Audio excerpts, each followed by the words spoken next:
And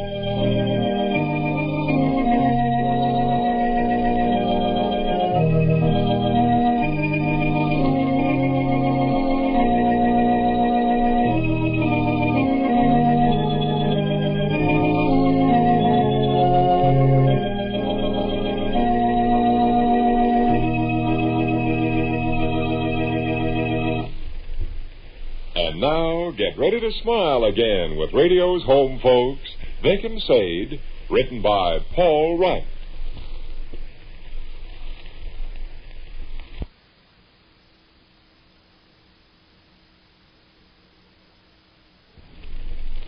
Vic and Sade is brought to you by Ivory Flakes. Ivory Flakes. With their gentle care, your clothes will give you up to twice the wear. Hey, Margaret, I've been looking at you this morning. Oh, dear, and me with my hair out of curl. It's your dress, I noticed. You know, Margaret, green is your color. Well, thank you, Edward. This is a nice dress.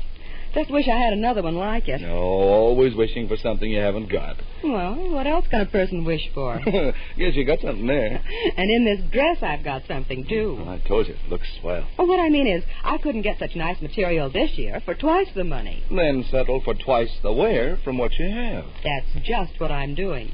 How about you, friends? Are you getting up to twice the wear from blouses, slips, housecoats, sweaters? You will with gentle Ivory Flakes care. It's that simple. You see, what often makes clothes wear out too soon is this: the wrong kind of washing with the wrong kind of soap.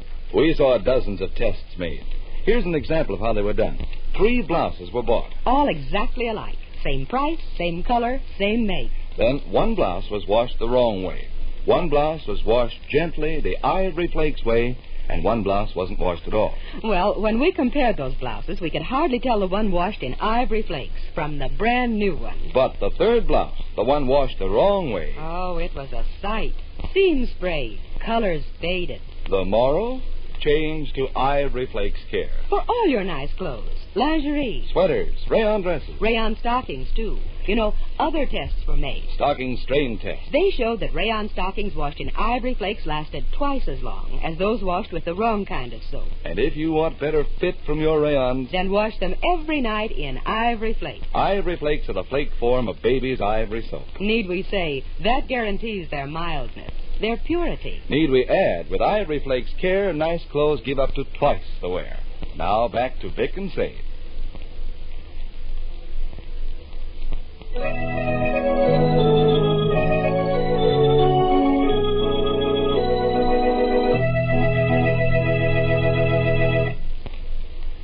Well, sir, it's about 9 o'clock in the morning as our scene opens now.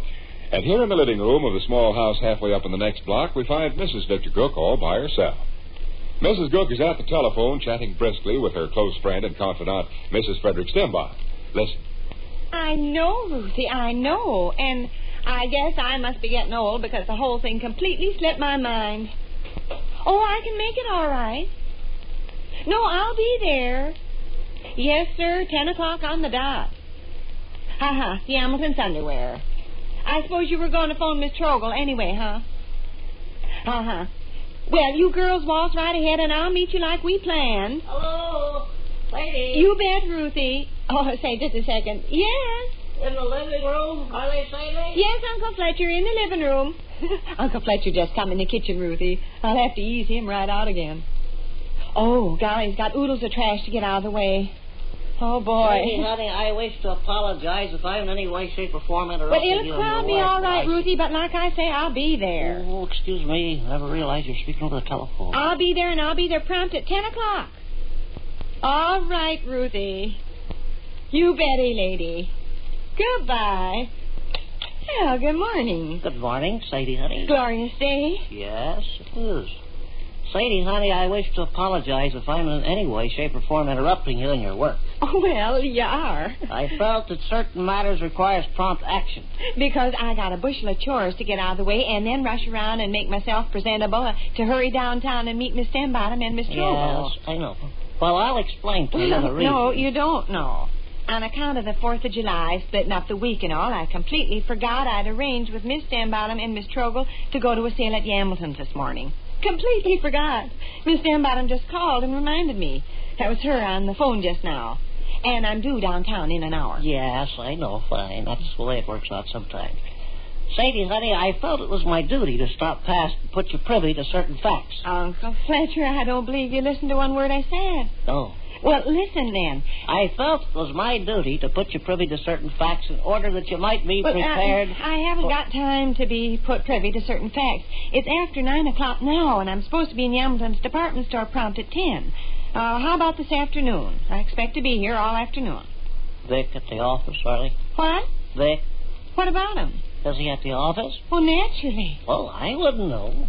Might have gone to Peoria or LaSalle or Mendota or Mattoon or Jacksonville. Uncle Fletcher, just listen to us raise our voices at each other. We don't do that. I just wonder. Oh, it's entirely my fault, too. Goodness, what kind of a person am I getting to be? People step inside my home and I snap at them. Yeah? Only thing I can say to stick up for myself is that I did get caught on pins and needles this morning. I started out the day by running around like a chicken with its head off, tackling jobs around the house here, and then was brought up short by Ruthie calling and telling me about this date I'd completely let slip my mind. Yes, I know. I'm sorry I spoke sharp, Uncle Fletcher. Fine. You asked me if Vic's at the office. Yes, he is. Russell at school? Oh, you keep forgetting it's summer vacation. Russell's off somewhere with the kids. Likely to bust in any minute, is he? I doubt it. I believe I remember him saying they were riding their bicycles to Miller Park. Well, then we got some chance of being by ourselves while I put you privy to these certain facts. Oh, Uncle Fletcher, I've got to scurry around and get this house looking halfway decent and then go upstairs and dress and then... Sadie, honey, I would never have busted in if I didn't have something important to disclose. Something important? Yeah. I had a notion you might eventually pay 2 cents worth of attention to a poor halfwit. Well, what is this something important? Sadie, honey, you may or may not know what and where Madison, Wisconsin are. Is this something important about what and where Madison, Wisconsin are? No. Has it got something to do with hyena grease or Pelter Unbleat fighting with his landlady or the peanut machine down at the interurban Perhaps station? I had best be the party to explain it, Sadie, honey. All right, go ahead. The Mississippi River joins the Ohio River below Cairo, Illinois. Directly across from Cairo is the state of Kentucky, which may be reached either by ferry or by large bridges stretching... Uncle Fletcher, I'm not fooling. I don't like to sound cross and blunt, but I've tried to make it clear to you. I haven't got a single moment to spare. I promised my friend. I assured you this was important. Oh, yes. You assure me trash is important, and then you ask me if I know what and where Madison, Wisconsin are, and start describing junk about the Mississippi River. I don't want to break it to you all in one thunderbolt. Oh, go ahead. Break it to me all in one thunderbolt. The matter I felt it my duty to put you privy to concerns my landlady. Oh? My landlady, Miss Keller. She's not sick. What? She feels all right? She feels great. Eats 3 hearty meals a day and leaves it go at that. Well, tell me There are new developments in my landlady, Miss Keller, getting married. Really? I had an idea your ears would prick up at that. Oh, my ears prick up, and I'm interested as can be, but I still have to tear around the next 45 minutes. I am on my way, Sadie, honey, to the Bright Kentucky Hotel with the object in view of inquiring after their rates. No. I am toying with the idea of taking up permanent lodgings at the Bright Kentucky Hotel. No, you're not either. Sadie, honey, what are you saying? You sound like my arithmetic teacher or my mother-in-law. I'm not your arithmetic teacher or your mother-in-law or anything else, but we've talked over this Bright Kentucky Hotel nonsense before. You agreed you'd stay away from that place. But if my landlady, Miss Keller, gets married and moves to Yellow Jump, North Dakota, I'll have to locate a new room. My landlady, Miss Keller, gets married and... landlady, Miss Keller, gets married and moves to Yellow Jump, North Dakota, you can locate 1,000,000 rooms. We agreed long ago, Uncle Fletcher, you'd forget about ever living in that terrible, awful Bright Kentucky. So, my dearest friends, as I... Why, Uncle Fletcher, my hair would turn gray overnight if you actually rented accommodations in that horrible, horrible place smack in the middle of the railroad yards, with switch engines by the millions sneaking around and fast passenger trains roaring along every couple of minutes and Kansas City freight drags creeping up on a person and... A man has to have a place to hang his hat. Man can't live out on the half-wit street. His landlady, Miss Keller, gets married and moves to North Dakota. He wants to find accommodations which will suit his taste and his pocketbook. What is this new development with Miss Keller? Huh? What is this new development? Is Miss Keller any closer to getting married than she was the first of the week? Sadie, honey, very likely. Are you sure you're not stopping past just to while away a few minutes watching me get excited? I explained early in the week that my landlady, Miss Keller... I bet it's just like I guessed. I bet on this one particular morning while I'm in a great big enormous flurry and champing on the bit to rush through and tear downtown and meet my ladies, you decide to create a little excitement by bringing up that old bright Kentucky hotel craziness. There's been new developments with Miss Keller. A new development took place this morning. All right. What is it? She received another letter from Yellow Jump, North Dakota. Uncle Fletcher, is that all? Ain't it enough? It's the second letter that's arrived this week from that chap. No lame brain yahoo writing sweet letters to the girls is going to pop them in the mailbox twice a week if he's not serious, is he? They might correspond 20 years and still not get married. What's a few silly little letters mean? Uncle Fletcher, I'm afraid I can't spare heck, nothing. there, Norman, Oklahoma, that don't even own the socks he wears on his feet, comes out with a bitter statement. Uncle Fletcher, until something else happens besides just your landlady, Miss Keller, receiving a couple of letters, it's not fair for you to get me all upset by making mountains out of molehills. What? I think you know what I mean. I'm leaving now, Sadie. So am I. I'm going upstairs. I'm going to the Bright Kentucky Hotel. Uh-huh. And inquire after accommodations. Uh-huh. Against the emergency of my landlady, Miss Keller, getting married, leaving me without a room. Uh-huh. Yes. I will tell you goodbye, Sadie, honey. Goodbye. Vic at the office, are they? Yes, but he's busy, too. I don't think I'd bother him. I'll tell you goodbye, Sadie, honey. Goodbye. I got something in my tooth. Oh, it's too bad. I'll whittle myself down a toothpick when I get outdoors. Uh-huh. Well, Sadie, honey, I'll tell you goodbye. Goodbye, Uncle Fletcher.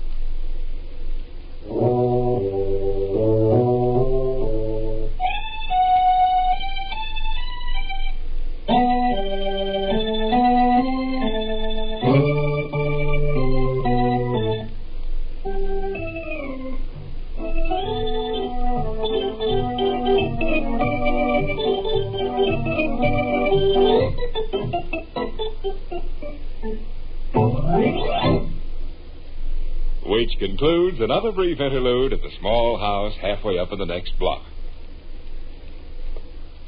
Ed, what mix-ups people can get into. And usually just because of misunderstanding. Yes. If we'd only think things through. For instance, women who worry about their rayon stockings not lasting very long. If they'd stop and think. Yes, if they'd stop and think of nightly Ivory Flakes care. And try it. Then they'd find their stockings would last longer. Friends, stocking strain tests were made. And in those tests, rayons washed in Ivory Flakes lasted twice as long. That's a fact. Twice as long as stockings washed with the wrong kind of soap. And oh, what nightly Ivory Flakes care does for the fit of rayon stockings. Takes away that wrinkled, baggy look. Keeps them neat. Trim and sleek. You bet. You know, friends, Ivory Flakes are mild, ivory mild, and ivory pure. So even if your dealer is out of Ivory Flakes once in a while, keep asking for them. Never wash any of your nice things the wrong way.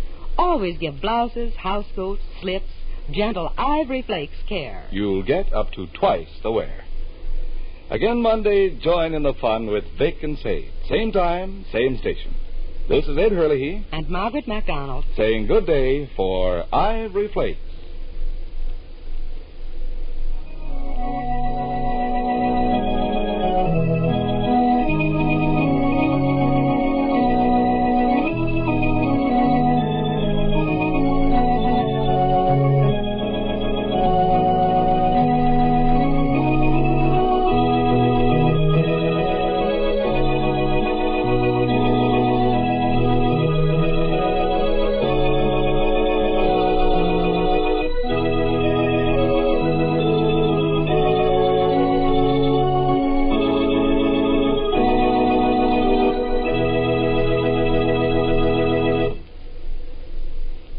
Now, more than ever, save used fats.